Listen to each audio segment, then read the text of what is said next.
चलिए स्वागत करता हूं आपका अपना यूट्यूब चैनल मैथ्स अड्डा सारण में। चलिए फिर मैं हाजिर हो गया एक नया सेशन लेके। आज हम करने वाले हैं एसके झा सर का जो आर.के. सिंह सर का जो बुक है, इसका हम प्रैक्टिस सेट 19 करने वाले हैं। तो चलिए, अगर आप हमारे चैनल पर नए हैं तो चैनल को सब्सक्राइब कर लें और वीडियो को अंत तक देखें ताकि आपको इसका फ़ायदा मिल सके। और अभी तक आप हमारे टेलीग्राम चैनल से नहीं जुड़े हैं तो लिंक आपको डिस्क्रिप्शन में मिल जाएगा, वहाँ से आप जुड़ जाइए।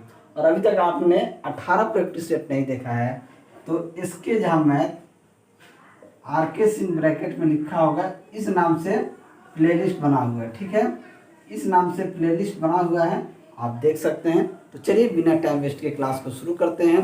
और वीडियो का आप लोग लाइक ज़रूर करें, बहुत कंजूसी करते हैं, उससे मेरा मनोबल बढ़ेगा और मैं डेली वीडियो लेके आपके सामने आ सकूँगा। चलिए, आज का पहला क्वेश्चन है। पहला क्वेश्चन क्या कहता है कि साधारण ब्याज की एक निश्चित दर से 800 रुपया 3 वर्ष बाद 956 रुपया हो जाता है।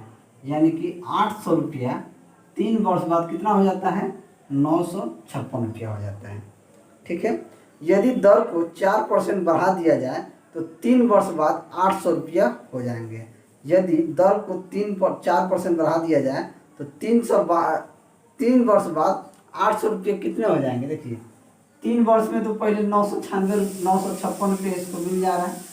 ठीक है, अब देखिए 956 रुपये 3 वर्ष में इसको मिल गया है, लेकिन अगर रेट को और 4% बढ़ा दिया जाएगा तो ऐसा ही क्या होता है? ऐसा ही होता है PRT अपॉन 100।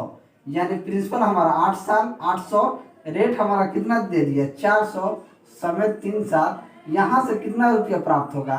तो 8 चौके 32 और 96 रुपये यहाँ से और प्राप्त होगा। ठीक है, 3 दूनी 6, तितरी का 9, तो टोटल इसे कितना रुपया प्राप्त होगा? 6 6 12 के 2, हाथ में 1 5 1 6 9 6 15 के 5, हाथ में 1 9 1 10। यानी कि उसे टोटल 1000 रुपया 1052 रुपया प्राप्त होगा। तो ऑप्शन सी हमारा क्या हो जाएगा? सही आंसर हो जाएगा। चलिए अगला क्वेश्चन देखते हैं, क्वेश्चन नंबर 2। क्वेश्चन नंबर 2 क्या कहता है कि √1 प्लस x बटा 144 बराबर 13/12 हो तो x का मान क्या होगा? ठीक है, हम क्या करेंगे, दोनों तरफ अगर पहले स्क्वायर कर दें तो ये स्क्वायर रूट हट जाएगा, यहाँ क्या बचेगा?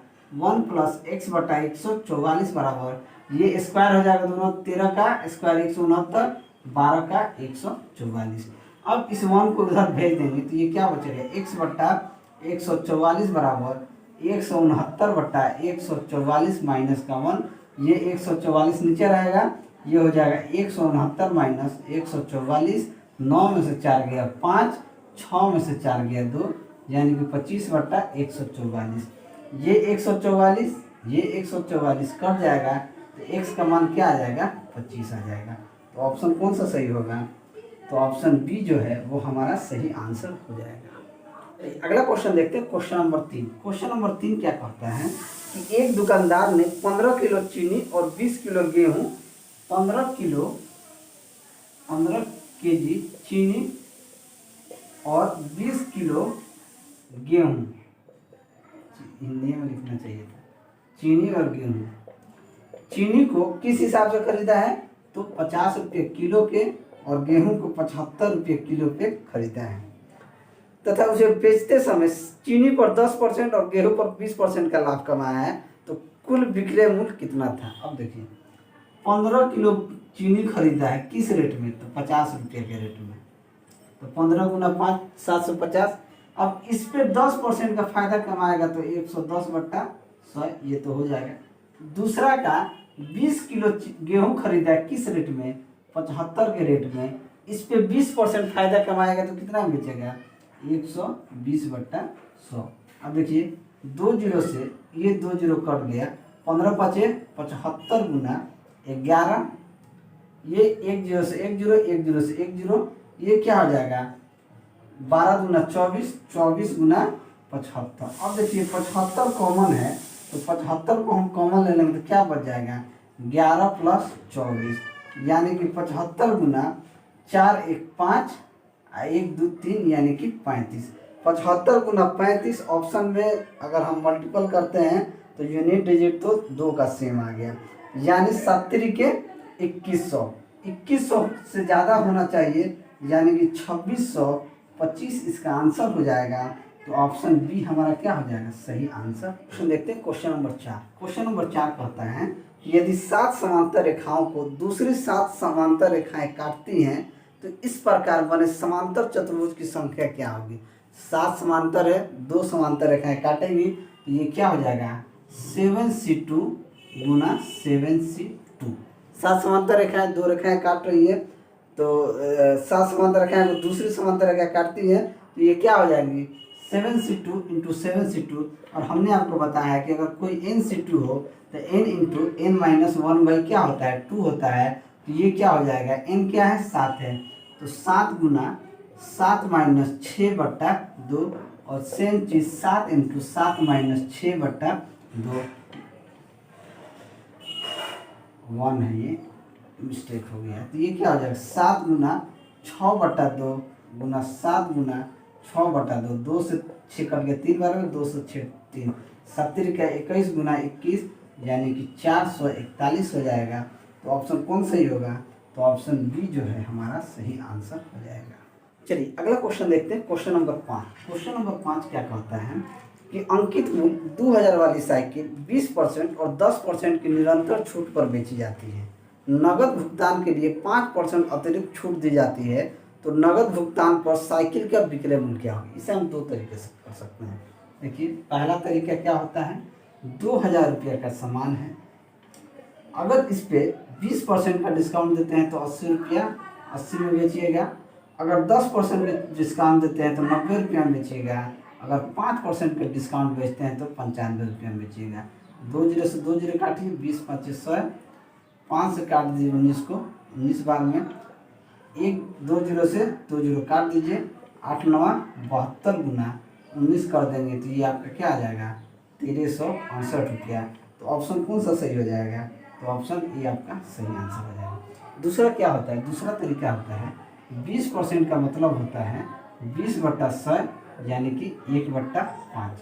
तो ये क्या कहते हैं 5 रुपये का सामान कॉस्ट प्राइस और सेलिंग प्राइस का रेशियो देखें तो 5 रुपये का सामान कितना बेचना होगा 4 रुपये में। 10% का मतलब होता है 1/10 यानी 10 रुपये के सामान को 9 रुपये में बेचिएगा। और 5% का मतलब होता है 1/20 यानी कि 20 रुपये के सामान को आप 19 रुपये में बेचिएगा। 4 से 20 को काट लीजिए 5 बार में 50 25 10 250। ये 250 का वैल्यू कितना दिया है तो 2000 दिया हुआ है। तो ये 8 गुना है 19 नंबर कितना हो जाएगा 171। इसमें भी 8 से गुना कर दिया 8 का 8 8 7 56 के 6 हाथ में 5 8 5 13 यानी कि 1368। इस मेथड से भी निकाल सकते हैं और इस मेथड से भी निकाल सकते हैं। तो ऑप्शन ए क्या हो जाएगा सही आंसर हो जाएगा। अगला क्वेश्चन देखते हैं क्वेश्चन नंबर 6। क्वेश्चन नंबर 6 क्या कहता है कि एक परीक्षा में उत्तीर्ण होने के लिए कुल अंकों का 40% अंक प्राप्त करना अनिवार्य है। एक विद्यार्थी को 261 अंक मिले और उसे 4% अंक से विफल हो गया यानी कि फेल कर गया। इस परीक्षा में किसी परीक्षार्थी को अधिकतम कितने अंक मिल सकते हैं 40% अंक प्राप्त करना अनिवार्य है। एगो लड़का का किया 4% से फेल कर गया, वो कितना मार्क्स गेन किया तो 261 अंक मिले। तो 40 में से 4 जाएगा कितना हो जाएगा 36% का वैल्यू। अगर 261 है तो यहाँ से 1% का वैल्यू क्या हो जाएगा 261/36। अगर हम 100% का निकाल दें तो डायरेक्ट हम 100% का हम यही निकाल देंगे। ठीक है अब देखिए 4 9 36 4 से 25 बार निकल गया। अब देखिए 6 2 8 1 9 यानी कि ये 9 से विभाज्य है तो 9 9 दूनी 18 9 दूनी 18 8 9 81 यानी कि ये 29 बार में कट गया। तो 29 और 25 का गुना करेंगे 29 और 25 का गुना करेंगे तो 15 45 के 5 हाथ में 4 15 10 4 14 9 2 18 का 8 हाथ में 2 4 1 5 5 8 4 बार के 2 यानी कि 725 अंक क्या कर सकता है वो प्राप्त कर सकता है। तो ऑप्शन सी हमारा क्या हो जाएगा सही आंसर हो जाएगा। चलिए अगला क्वेश्चन देखते हैं क्वेश्चन नंबर 7। क्वेश्चन नंबर 7 क्या कहता है कि y अक्ष के द्वारा जिस अनुपात में बिंदु 2 3 -5 1 को मिलाने वाली रेखा खंडित होती है वह संख्या क्या है। देखिए एक ये है x क्या है 2 और 3 एक है -5 और 1। ये क्या होता है ये हमारा x1 होता है ये हमारा y1 होता है। ये हमारा x2 होता है ये हमारा y2 होता है। अब कह रहा है कि y एक्सिस, जब y एक्सिस की बात की जाए तो हम क्या करते हैं, माइनस का x1 बटा x2 करते हैं। अगर x एक्सिस की बात होती है तो हम कहते हैं माइनस का y1 बटा y2।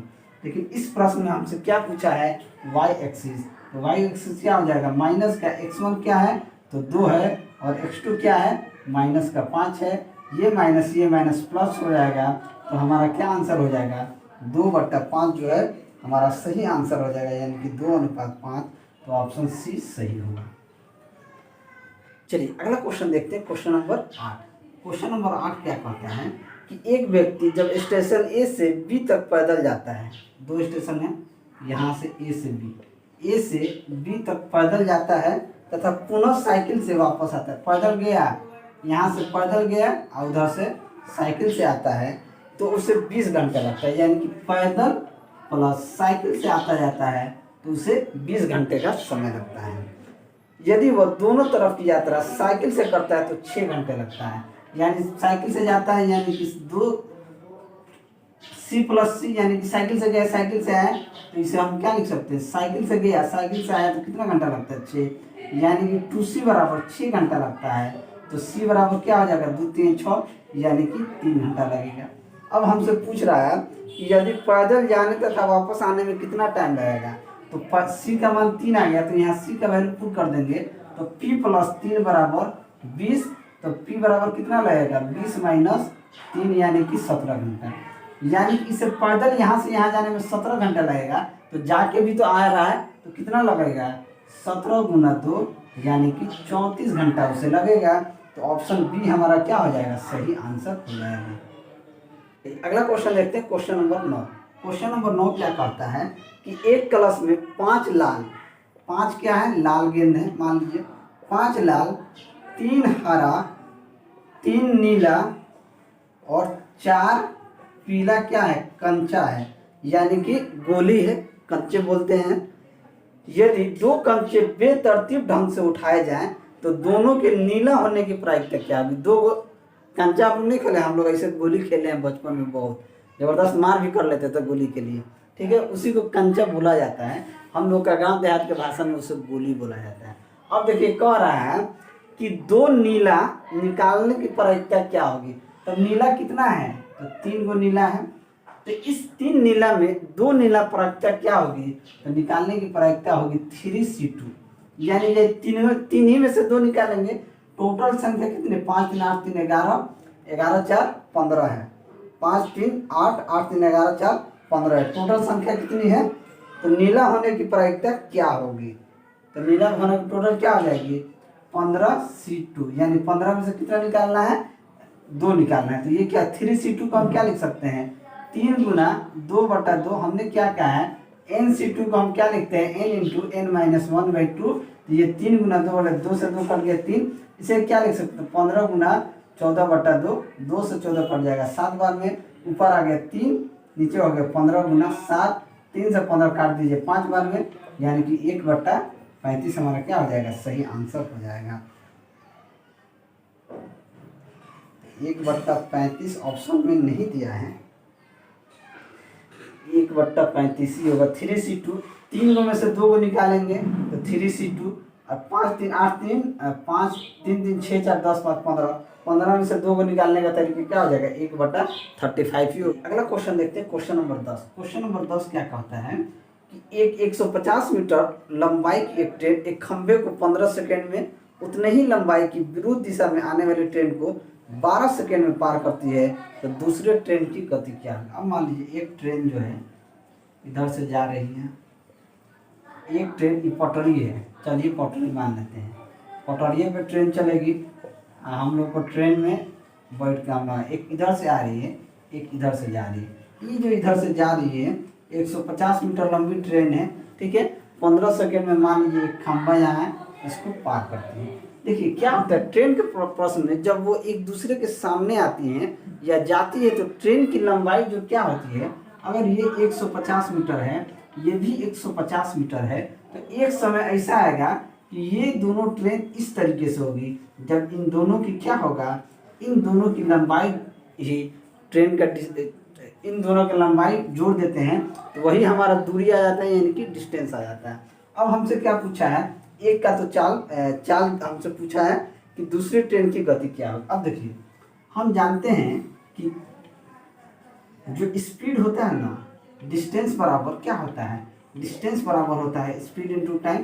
तो जब हम स्पीड निकालते हैं तो डिस्टेंस बट्टा टाइम, यानी दूरी को समय से भाग दे देते हैं तो हमारा क्या आ जाता है, डिस्टेंस आ जाता है। अब देखिए v1 प्लस v2 यानी कि पहल का चाल प्लस दूसरा का चाल, ये किसके बराबर है, इन दोनों का 300/12 सेकेंड। इन दोनों की लंबाई जोड़ के 12 से भाग दे दिए, यानी कि 12 सेकेंड में क्या कर जाती है, आने वाली ट्रेन को पार कर जाती है। अब इसका देखेंगे तो 150 मीटर है पहिलका का, इसे कितना, अगर एक पोल को कितना देर में पार करता है तो 15 सेकेंड में। हमने माना इसका चाल x है तो ये क्या हो जाएगा, 6 दूनी 12, 6 से 50 यानी कि ये 25, ये क्या हो गया 25 हो गया, 15 दहा 150 यानी कि 10 प्लस x बराबर 25। तो x का मान क्या आ जाएगा, 25 माइनस 10 यानी कि 15, ये मीटर पर सेकेंड में आ गया। यानी जो चाल है दूसरा ट्रेन का चाल हमें मीटर पर सेकेंड में आ गया इतना। तो लेकिन क्वेश्चन में हमसे बोला है कि मीटर पर सेकेंड में नहीं, हमको किलोमीटर प्रति घंटा में चाहिए। तो मीटर पर सेकेंड को हम किलोमीटर पर सेकेंड में बदलने के लिए क्या करते हैं, तो मीटर पर सेकेंड को किलोमीटर में बदलने के लिए 18/5 से क्या करते हैं, गुना करते हैं। तो इस 15 को 18/5 से गुना करेंगे तो क्या हो जाएगा, 5 या 15, 18 या 54 किलोमीटर प्रति घंटा क्या हो जाएगा, हमारा आंसर हो जाएगा। तो ऑप्शन डी हमारा सही आंसर हो जाएगा। चलिए अगला क्वेश्चन देखते हैं, क्वेश्चन नंबर 11। क्वेश्चन नंबर 11 कहता है कि दो स्टेशनों के बीच प्रथम और द्वितीय श्रेणी के किराए का अनुपात 4:1 है। यानी कि किराए का जो अनुपात है ये किराया का अनुपात है, किराया का अनुपात कितना है, 4:1 है। और यात्रियों की संख्या का अनुपात, यात्री की संख्या का अनुपात जो है वो दिया है 1:40। अगर इन दोनों का गुणनफल करें तो क्या हो जाएगा, 4 एकम 4, 40 एकम 40। यानी कि टोटल संख्या, टोटल यूनिट की बात करें तो कितना हो गया, टोटल यूनिट 44 है। ठीक है, हमसे बोल रहा है कि प्रथम श्रेणी के यात्रियों से वसूला गया किराया क्या हो जाएगा। तो प्रथम क्लास का ये है, यानी कि 4 यूनिट का वैल्यू 44 हो गया, तो 1 यूनिट का वैल्यू क्या हो जाएगा, 11,000 हो गया। तो हमसे बोला गया है यदि किराया वसूली 11,000 है तो प्रथम श्रेणी के यात्रियों से वसूले गए किराए की रकम क्या हो जाएगी, 1 रेशियो का वैल्यू 11 है तो 11 रेशियो का वैल्यू कितना दिया है, 11,000 रुपया। तो 1 का कितना हो जाएगा, 1 का हो जाएगा 1,000 रुपया। तो ऑप्शन डी हमारा क्या हो जाएगा, सही आंसर हो जाएगा। ठीक है, आप अगर उस तरह नहीं समझ रहे हैं तो 4 का किराया लगा 44 रुपया है, ये 44 यात्री हैं तो 11,000 जब लगा है तो 4 से 11, 11 से 1 यानी कि 1,000 रुपया एक यात्री से रकम वसूला गया। अगला क्वेश्चन देखते हैं, क्वेश्चन नंबर 12। क्वेश्चन नंबर 12 क्या कहता है कि 2, 2, 3, 4, 5, 5, 7, 8 के माध्य क्या है। माध्य क्या होता है, माध्य होता है सभी संख्याओं का योग बट्टा सभी संख्या। माध्य यही होता है कि सभी संख्याओं को जोड़ के जितनी संख्या होगी उससे भाग दे दिए, जोड़ दे दिए हैं। 2, 2, 4, 4, 3, 7, 7, 4, 11, 11, 5, 16, 16, 5, 21, 21, 7, 28 और 28, 8, 36। टोटल संख्याओं का जो कितना हो गया, 36। टोटल संख्या कितनी है, 1, 2, 3, 4, 5, 6, 7, 8।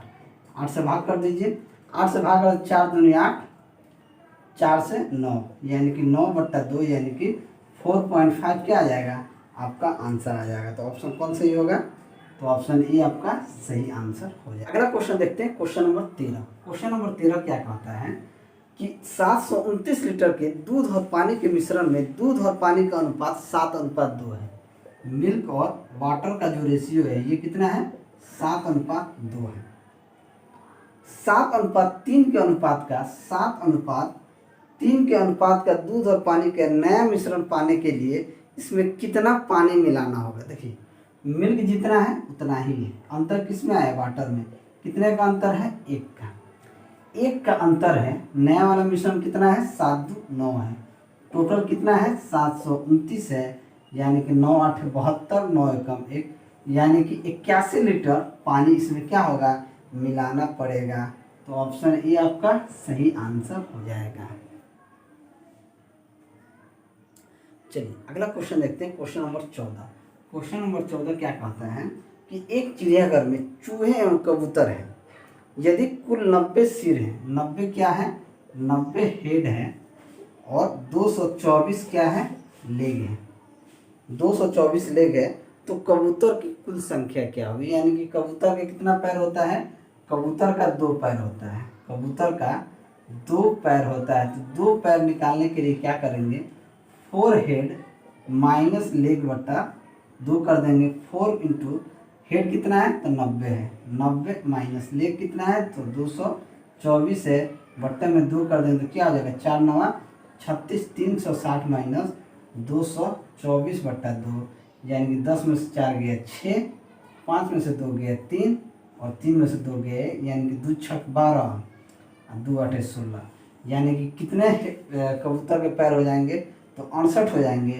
तो ऑप्शन ए आपका क्या हो जाएगा, सही आंसर हो जाएगा। अगला क्वेश्चन देखते हैं, क्वेश्चन नंबर 15। क्वेश्चन नंबर 15 क्या कहता है कि दो संख्याओं का लघुत्तम समापवर्तक और महत्तम समापवर्तक 4284 और 34 है। यानी कि एलसीएम क्या दिया हुआ है, एलसीएम दिया है 4284 और एचसीएफ दिया हुआ है 34। यदि इनमें से एक संख्या 204 है तो दूसरी संख्या ज्ञात कीजिए। देखिए इस तरह का प्रश्न एक क्वेश्चन आपको देखने को मिलेंगे, आपको एनटीपीसी हो, ग्रुप डी हो या किसी भी एग्जाम में ये एक तरह का क्वेश्चन आता है। इस तरह के प्रश्न को कैसे निकालते हैं, एलसीएम गुना एचसीएफ बराबर क्या होता है, पहली संख्या गुना दूसरी संख्या। अब एलसीएम कितना दिया है 4284, एचसीएफ कितना दिया है 34, पहली संख्या 204 दिया है, दूसरी संख्या हमसे पूछ रहा है। बस इसको काट पीट देंगे, हमारा आंसर आ जाएगा। 4 3 7 2 से नहीं कटेगा, 2 से काट दीजिए, ये 17 बार में कट जाएगा, 2 से कट जाएगा ये 102 बार में।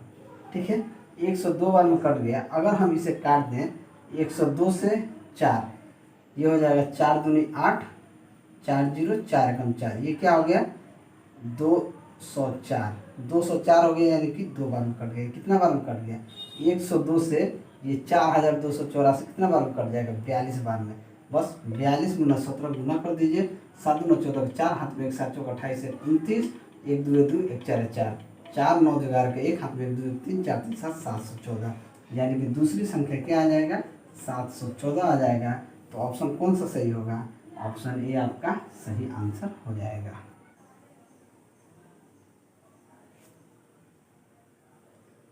चलिए अगला क्वेश्चन देखते हैं, क्वेश्चन नंबर 16। क्वेश्चन नंबर 16 क्या कहता है कि ए और बी एक कार्य को 50 दिन में पूरा कर सकते हैं। ए और बी एक कार्य को कितने दिन में कर सकते हैं, 50 दिन में।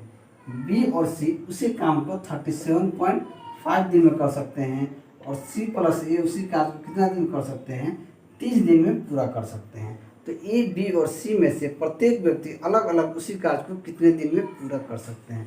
देखिए यहाँ पे 37.5 है, अगर इन तीनों में अगर हम 10 से गुना कर देंगे तो ये क्या हो जाएगा 500, ये हो जाएगा 375 और ये क्या हो जाएगा 300। अब हमें इन तीनों का अगर हम एलसीएम ले लें तो क्या हो जाएगा, इन तीनों का एलसीएम हो जाएगा 1500।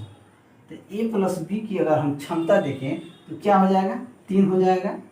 बी प्लस सी का क्षमता देंगे तो क्या हो जाएगा 1500 बटा 375 यानी कि 4, और सी प्लस ए की क्षमता देखें तो 1500 बटा 300 यानी कि 5 हो जाएगा। ठीक है, ये कितना आ गया 4 3 7 5 बार। अगर हम देखें तो ए प्लस बी, बी प्लस सी, सी प्लस ए, यानी ये क्या है 2 टाइम्स ए प्लस बी प्लस सी है, यानी कि 4 3 7 5 12। अगर हम ए प्लस बी की क्षमता देखें तो क्या आ जाएगा 6 आ जाएगा, यानी ए प्लस बी प्लस सी की क्षमता कितना आ जाएगा 6 आ जाएगा। अब देखिए जब इसमें हम 10 से गुना किए हैं तो ये टोटल कार्य में हमें 10 से भाग दे देंगे तो टोटल कार्य कितना आ जाएगा 150 आ जाएगा। अब समझिएगा 150 काम है। अगर ए प्लस बी 3 के एफिशिएंसी से काम करता है तो सी का एफिशिएंसी कितना आ जाएगा, सी का एफिशिएंसी 3 आ जाएगा। बी प्लस सी अगर 4 के एफिशिएंसी से काम करता है तो ए का एफिशिएंसी कितना आ जाएगा 2 आ जाएगा। अगर सी प्लस ए का एफिशिएंसी 5 है तो बी का एफिशिएंसी क्या आ जाएगा, बी का एफिशिएंसी 1 आ जाएगा। अब हमसे क्वेश्चन में क्या कहा गया है कि ए बी और सी में से प्रत्येक व्यक्ति अलग अलग उसी कार्य को कितने दिन में करेंगे, तो सी जो है 3 के एफिशिएंसी से 150/3 काम को 50 दिन में करेगा। ए जो है 2 के एफिशिएंसी से 150 काम 2 के एफिशिएंसी से 75 दिन में करेगा।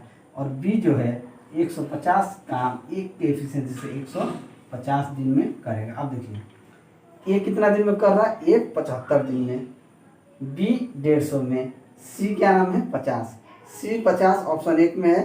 तो हमारा क्या आ जाएगा, ऑप्शन सी हमारा सही आंसर हो जाएगा।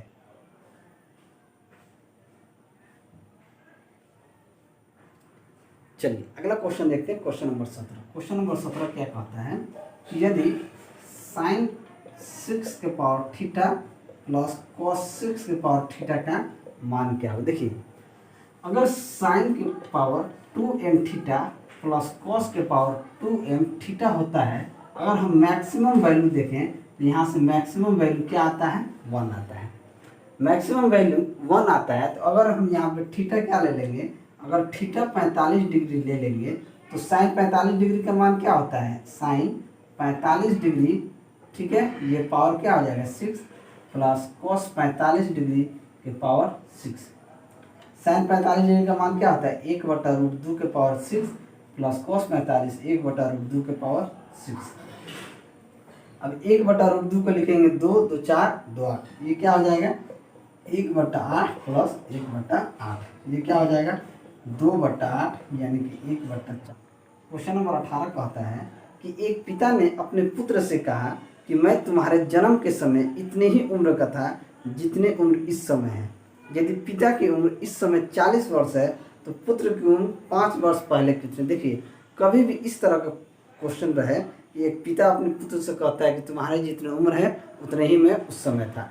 इस केस में देखिए क्या होता है, फादर और सन का जो रेशियो होता है ये 2:1 होता है, यानी कि फादर सन से दुगना होता है। अब कह रहा है कि फादर अभी 40 वर्ष का है तो ये कितना गुना है, 20 गुना है। तो सन अभी कितना गुना होगा, 20 गुना भी होगा, तो बेटा कितना होगा 20 वर्ष का। लेकिन 5 वर्ष पहले इसका बेटा कितना साल का होगा, तो 20 - 5 यानी कि 15 वर्ष का होगा। तो ऑप्शन कौन सही हो जाएगा, ऑप्शन बी हमारा सही आंसर हो जाएगा। अगला क्वेश्चन देखते हैं, क्वेश्चन नंबर 19। क्वेश्चन नंबर 19 कहता है यदि 4x + 5y = 14 हो और x - 5y = 16 हो तो x और y का मान क्या होगा। यहाँ पे 4x है, इसमें हम 4 से गुना कर देंगे तो ये इक्वेशन हो जाएगा 4x - 20y = 64। अब इन दोनों का घटा देंगे, ठीक है, इन दोनों को घटा देंगे, ठीक है, इसको नीचे लिख लेते हैं 4x + 5y = 14। घटाएंगे तो क्या हो जाएगा, ये 4x कट जाएगा, ये क्या हो जाएगा माइनस का 25y = 4 में 4 गया 0, 6 में से गया 5, यानी कि 25 दूना 50, y का मान क्या आ जाएगा, y का मान -2 आ गया। जब y का मान -2 आ गया तो इसमें y का मान पुट करेंगे तो x - -2 और 5, ये क्या हो जाएगा 10 = 16। तो x का मान क्या आ जाएगा 16 - 10 यानी कि 6। तो x क्या हो गया, x और y का मान यहाँ से क्या आ जाएगा 6 और -2, 6 और -2। तो ऑप्शन डी क्या हो जाएगा, सही आंसर हो जाएगा। अगला क्वेश्चन देखते हैं, क्वेश्चन नंबर 20। क्वेश्चन नंबर 20 कहता है कि एक समूह में 4 संख्याएं हैं, इसमें से 3 छोटी संख्याओं का माध्य 9 है। 3 छोटी संख्याओं का माध्य 9 होगा तो संख्या क्या होगी 3 - 9 = 27, तथा 3 बड़ी संख्या का माध्य 11 है तो डेटा क्या हो जाएगा 11 × 3 यानी कि 33, ठीक है। तो डेटा का समुच्चय का प्रास क्या होता है, प्रास क्या होता है मैक्सिमम माइनस मिनिमम, 27 में से 33 जाएगा क्या आ जाएगा 6 आ जाएगा। तो ऑप्शन डी आपका सही आंसर हो जाएगा। चलिए अगला क्वेश्चन देखते हैं, क्वेश्चन नंबर 21।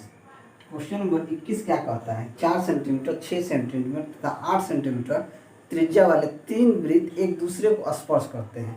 तीनों वृत्तों के केंद्रों को मिलाकर बने त्रिभुज का क्षेत्रफल ज्ञात कीजिए। एक ये त्रिभुज है, सॉरी वृत्त है, एक ये वृत्त है और एक ये वृत्त है। इसका त्रिज्या मान लीजिए पहले वाले का त्रिज्या कितना दिया है 4 सेंटीमीटर, दूसरे वाले का त्रिज्या 6 सेंटीमीटर, तीसरे वाले का त्रिज्या कितना दिया है 8 सेंटीमीटर, ठीक है। इसका यहाँ त्रिज्या कितना दिया 8 सेंटीमीटर। जब यहाँ 8 है तो ये भी 8 होगा, अगर ये 4 है तो ये भी 4 होगा, ये 6 है तो ये भी 6 होगा, ये त्रिज्या 8 है तो ये भी 8 होगा। इन तीनों को मिला के एक त्रिभुज बनाया गया है। ठीक है, त्रिभुज बनाया गया, इसी त्रिभुज का क्षेत्रफल ज्ञात करना। अब इसका क्षेत्र, ये टोटल संख्या है, यहाँ से लेके यहाँ तक भुजा का मान क्या हो जाएगा, हम इसे अब ABC कहते हैं, ABC। ए से बी तक का लंबाई कितना हो जाएगा 10, यानी यहाँ पे भुजा का मान हम लिख देते हैं, यानी कि सभी भुजा का मान हो जाएगा 6 4 10, 8 4 12, 8 6 14। ठीक है, तो यहाँ से देखिए यहाँ पे क्या लगाएंगे, इस त्रिभुज में हमें हीरो का फॉर्मूला लगाना होगा। हीरो का फॉर्मूला लगाने के लिए सबसे पहले हमें एस निकालना होगा। एस कहता है कि A plus B plus C बट्टा 2, यानी कि सभी भुजाओं का योग बट्टा 2। ये क्या कर देंगे, 10 प्लस 12 प्लस 14 बट्टा 2, ये हो जाएगा 26, 10 36 बट्टा 2, यानी कि 18। ये 18 हो गया। अब हीरो का सूत्र कहता है त्रिभुज का क्षेत्रफल, हीरो के सूत्र से हम कैसे निकालते हैं, ये होता है under root S into S minus A, S minus B और एस माइनस सी। यहाँ पे 3 है तो यहाँ क्या हो जाएगा 18, एक हो जाएगा 18 माइनस 10, एक हो जाएगा 18 माइनस 12, दूसरा हो जाएगा 18 माइनस का 14। ये क्या हो जाएगा अंडर रूट 18 में से 10 गया 6 8, 18 में से 12 गया 6 और 18 में से 14 गया 4। अब देखिए यहाँ आ जाते हैं, इसको सही से यहाँ लिख लेते हैं 18 8 6 4। अब देखिए इसे हम 18 को 9 गुना 2 लिख सकते हैं, इसे हम 2 गुना 4 लिख सकते हैं। ठीक है, इसे हम 2 गुना 3 लिख सकते हैं, 2 गुना 3, और इसे हम 2 गुना 2 लिख सकते हैं। अब देखिए यहाँ पे 9 है तो बाहर रूट के अंदर जब बाहर आएगा तो क्या हो जाएगा 3 हो जाएगा, ये 2 को एक साथ निकाल देंगे तो 2 आ जाएगा, ये 4 को निकाल देंगे तो 2 आ जाएगा, ये 2 को निकाल लेंगे तो क्या हो जाएगा 2 आ जाएगा, रूट में क्या बच जाएगा 6, 3 दूनी 6 दूना 12 दूना 36, 2 दूना 4 दूना 8, 3 दूनी 6 दूना 12 दूना 24, यानी कि 24 रूट 6 हमारा आंसर आ गया। तो ऑप्शन कौन सा सही हो गया, 24 रूट 6 सेंटीमीटर स्क्वायर, यानी कि ऑप्शन डी हमारा सही आंसर हो जाएगा। अगला क्वेश्चन देखते हैं, क्वेश्चन नंबर 22। क्वेश्चन नंबर 22 कहता है कि एक निश्चित धनराशि पर 2 वर्ष में 10% वार्षिक ब्याज की दर से 2000 रुपया साधारण ब्याज मिलता है। यदि इस धनराशि पर चक्रवृद्धि ब्याज वार्षिक संयोजित होता है तो दोनों प्रकार के ब्याज का अंतर क्या है। सबसे पहले हमें प्रिंसिपल निकालना होगा। एसआई बराबर क्या होता है, PRT अपॉन सर। एसआई कितना मिल रहा है तो 2000 मिल रहा है, प्रिंसिपल हमको नहीं पता है, रेट 10% है तो 10 गुना समय कितना है 2 वर्ष बट्टा में 100, 10 दूना 20, 20 से 20 कट गया, ये कितना आ गया 100, तो प्रिंसिपल हमारे पास क्या आ गया 10,000। जब प्रिंसिपल हमारे पास 10 आ गया तो 10,000 का 2 वर्ष पे 10% चक्रवृद्धि ब्याज निकालेंगे। तो देखिए चक्रवृद्धि ब्याज 2 वर्ष का 10% से 2 वर्ष का CI की बात की जाए तो CI कितना हो जाएगा x plus Y plus X Y गुना बटा 100, यानी कि 10 10 20 आइए 21, यानी कि 21% इसका निकाल देंगे तो 10,000 का 21% क्या होता है 21 बट्टा 100, यानी कि 20, यानी कि 2100 रुपया। अब देखिए CI और SI का अंतर पूछा है तो CI हमारा कितना आ गया 2100 और SI 2000 था, तो कितना अंतर आ गया 100 रुपया का अंतर आ गया। तो ऑप्शन सी हमारा क्या हो जाएगा सही आंसर हो जाएगा। अगला क्वेश्चन देखते हैं, क्वेश्चन नंबर 23। क्वेश्चन नंबर 23 क्या कहता है कि x³ plus 4x² plus x minus 6 बराबर 0 के मूलों को ज्ञात करें। देखिए आप इसे ऑप्शन से कर सकते हैं। ऑप्शन ए उठाइएगा, x बराबर -1 रखिएगा, ठीक है, फिर x बराबर -2 रखिएगा, फिर x बराबर -3 रखिएगा। अगर इसके वैल्यू से 0 को सेटिस्फाइड कर जाएगा, ये वैल्यू और ये वैल्यू 0 हो जाएगा, फिर x बराबर 2 रखिएगा, ये वैल्यू और ये वैल्यू यानी कि 0 बराबर 0 आ जाएगा, तो वो वैल्यू ही मूल होगा। तो इसका आंसर आप कमेंट बॉक्स में ज़रूर दें, इसका आंसर आप हमें कमेंट बॉक्स में दें। पैटर्न आपको हमने बता दिया है। अगला क्वेश्चन देखते हैं, क्वेश्चन नंबर 24।